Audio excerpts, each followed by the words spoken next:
فيها على اشنو خص يدار لهاد اللحظه مفصليه عند التنسيقيات من بعد ما بقات بوحدها في الشارع وفي الميدان، ومن بعد ما كاين شويه د اهتزاز القواعد. شنو ممكن يدار وكيفاش تصوفي وتحسن هادشي اللي دار وتعطي متنفس للاستمرار بشكل ومن اشكال اخرى. هذا الذكاء. هاد اللحظه كاينه اولويات هي التنسيقيات.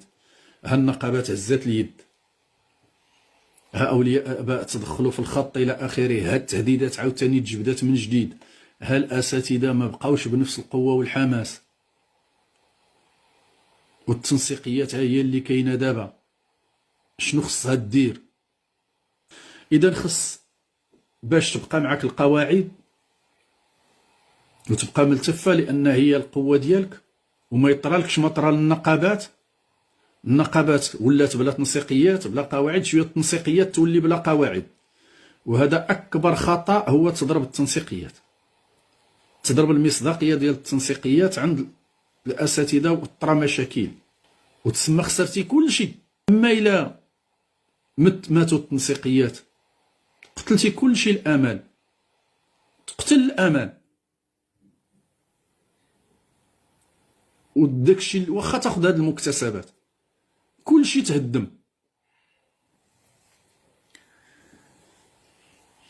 كاين واحد المثلث ولا توالي نتاع البدء السليم والناجح، وها هو قد تم. كذلك التتبع السليم والناجح، وها هو تم بواحد النسبة كبيرة.